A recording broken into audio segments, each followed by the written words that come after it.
आप मानकर चलिए कि ठीक है, मैं रोक रहा हूं आपको महेश। गुरुग्राम लोकसभा क्षेत्र की बात करते हैं। 8वां राउंड गुरुग्राम लोकसभा सीट में 9 विधानसभा सीटें जहां पर सीधा सीधा मुकाबला दिखाई दे रहा है। बीजेपी 3 सीट और कांग्रेस 6 सीट। अदर्स के खाते में कुछ नहीं है। इनेलो बीएसपी गठबंधन को कुछ नहीं मिल रहा, आम आदमी पार्टी को कुछ नहीं मिल रहा।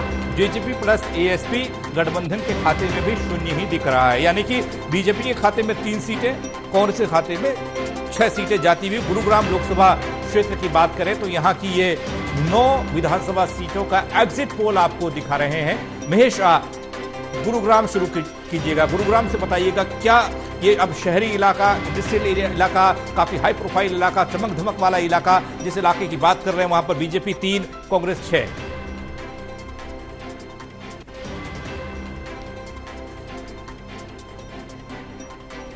तो ये मानकर चलिए कि जाट वोटर्स का जो असर, जैसा कि हम पहले कह रहे थे कि गैर जाट वोटर्स का आशीर्वाद मिल रहा है, गुरुग्राम सीट पर अगर गैर जाट वोटर्स का आशीर्वाद है तभी इस तरह के जो चुनाव परिणाम वो देखने को मिल सकते हैं। 6 सीटें लॉटरी से कम नहीं है ये यहाँ पर कांग्रेस पार्टी के लिए, क्योंकि वो इलाका हमेशा से माना जा रहा है कि लगातार जो है भारतीय जनता पार्टी के साथ ही बना रहेगा और राव इंद्रजीत का भी प्रभाव उस इलाके में देखने को मिल रहा है। यानी राव इंद्रजीत का जादू अगर घट रहा है, गुरुग्राम सीट पर अगर घट रहा है, तो फिर उसका असर जो है भिवानी लोकसभा क्षेत्र की सीट पर भी देखने को मिलेगा।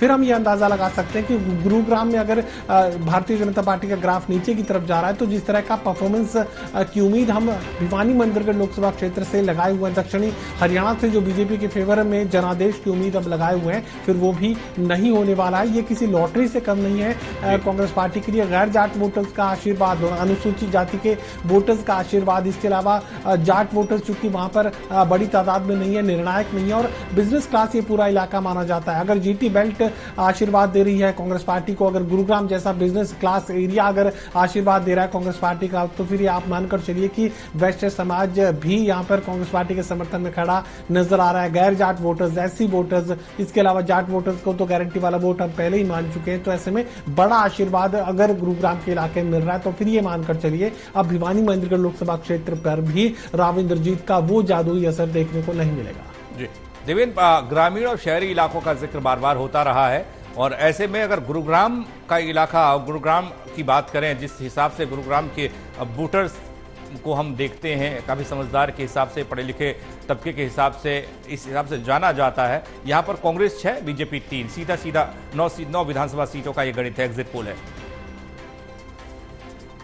देखिए पंकज, गुरुग्राम आज हरियाणा का सबसे विकसित जिला है, आधुनिक जिला और विकसित जिला। और गुरुग्राम में ये कहते हैं कि मिनी भारत है, जैसे हम दिल्ली को कहते थे कि मिनी भारत है, हर स्टेट के लोग रहते हैं। गुरुग्राम में आज हर स्टेट के लोग, मतलब मिनी भारत गुरुग्राम को हम आज कह सकते हैं। राव इंद्रजीत लगातार तीसरी बार जीते गुरुग्राम से सांसद के तौर पर, बीजेपी में रहते हुए तीसरी बार मंत्री बने हैं केंद्र में मोदी जी के साथ। अब मेरे को लगता है कि ये राव इंद्रजीत की, मेरे को नहीं लगता कमजोर पकड़, लगता है ये बीजेपी की कमजोरी नजर आ रही है। राव इंद्रजीत तो मेरे ख्याल उनका रुतबा है अपना, लेकिन अगर सीटें घट रही हैं तो वो बीजेपी की वजह से। आपको बताऊं, ये 6 सीटें जो कांग्रेस की आ रही हैं पंकज, इनमें नूह की 3, नूह जिला है उसकी 3 सीटें हैं, पुन्हाना, फिरोजपुर, झिरका और नूह।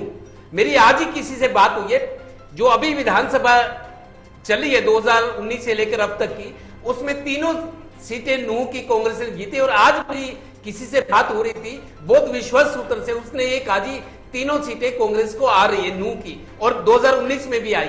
तो 6 में से 3 नूह जिला पूरा क्लीन स्वीप करती कांग्रेस नजर आ रही है। और बाकी 9 में से अगर 6 है, इससे पहले हमने 6 से 7 सोनीपत में दिखाई, 5 से 6 हिसार, तो एक लोट में सीटें अब कांग्रेस को मिलती नजर आ रही है। और अभी तक 8वीं लोकसभा के बाद मेरे को लग रहा है कि शायद कांग्रेस बहुमत के आंकड़े को पार कर चुकी है। हालांकि ये अनुमान है, ये खाली अनुमान है, ये सर्वेक्षण है, पक्के तौर पर नहीं कह सकते, लेकिन अभी तक के जो परिणाम आए हैं उसमें कांग्रेस बहुमत तक पहुंच चुकी है। जी वीरेंद्र जी, गुरुग्राम की बात करते हैं, बड़ी दिलचस्पी रहती है गुरुग्राम को लेकर आपकी भी, क्योंकि जाहिर सी बात है शहर ही ऐसा है और इलाका ही ऐसा है। यहाँ पर कांग्रेस और बीजेपी की बात करें तो 6-3 का आंकड़ा एग्जिट पोल दिखा रहे हैं, बता रहे हैं कि कांग्रेस 6 सीटें ला रही है, बीजेपी 3।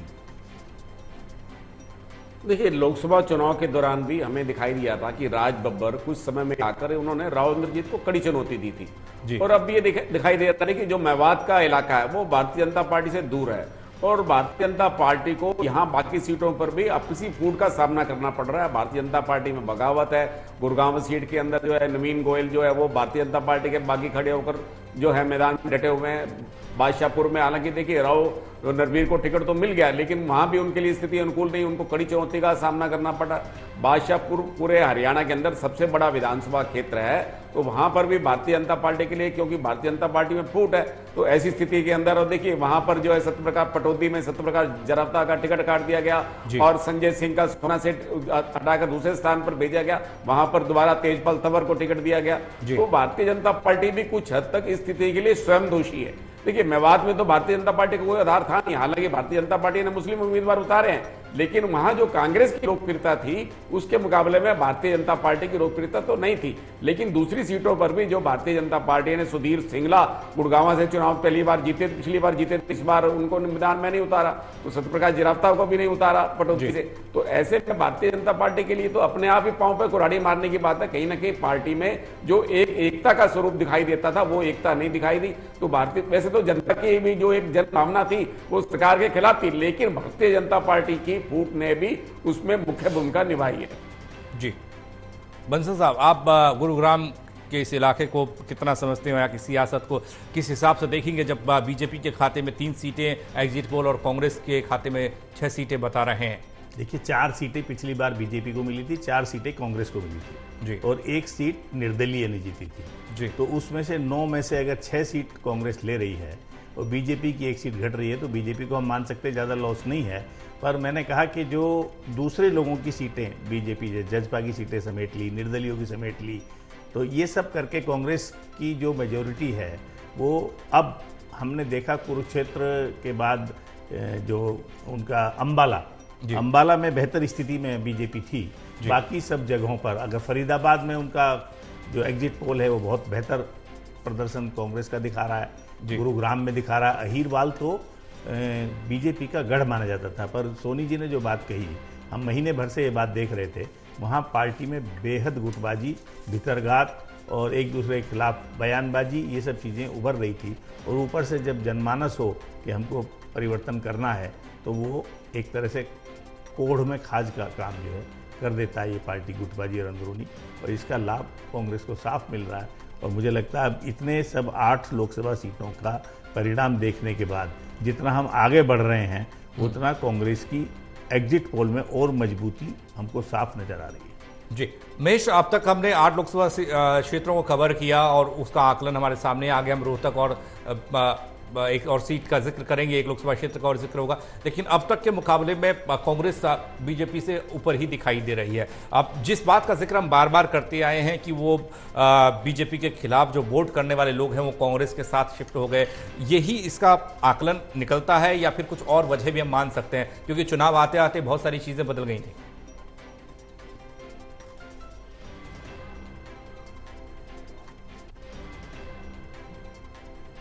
मुझे लगता है कि बेरोजगारी सबसे बड़ा मुद्दा जो है हरियाणा प्रदेश का बना, और यहाँ युवा वोटर्स ही सबसे ज्यादा उम्मीद प्रधानमंत्री नरेंद्र मोदी के चेहरे के साथ लगाए हुए थे। भारतीय जनता पार्टी जाने क्या परिवर्तन देश में करने वाली है, प्रदेश में क्या परिवर्तन होने वाला है, इस तरह की एक बड़ी उम्मीद युवा वोटर्स ने मोदी से पाल ली थी। उसके बाद भारतीय जनता पार्टी के हरियाणा की सरकार से पाल ली थी। सबसे बड़ी नाउमीदी अगर किसी एक खास वर्ग में आई है तो किसान आंदोलन, और किसान एक अलग फैक्टर हो सकता है, लेकिन किसी एक खास सेगमेंट का अगर मैं जिक्र करूं तो यहाँ पर युवा वोटर्स को खासी निराशा का सामना भारतीय जनता पार्टी के हरियाणा प्रदेश की सरकार में करना पड़ा है। तो मुझे लगता है कि युवा वोटर्स की नाराजगी यहाँ पर सबसे बड़ी वजह, इस भारतीय जनता पार्टी के इस हाशिए पर जाने की सबसे बड़ी वजह ये युवा वोटर्स की नाराजगी है। बाकी डिलीवरी की बात है, भारतीय जनता पार्टी बड़ी बड़ी घोषणाएं तो करती रही, बड़े बड़े वायदे करती रही, और जितने सारे एक्सपेरिमेंट्स एक के बाद एक एक्सपेरिमेंट्स मनोहर लाल खट्टर करते रहे और किसी की सुनने के लिए तैयार नहीं थे। उन्हें बता दिया गया कि याशी कंपनी ने 92%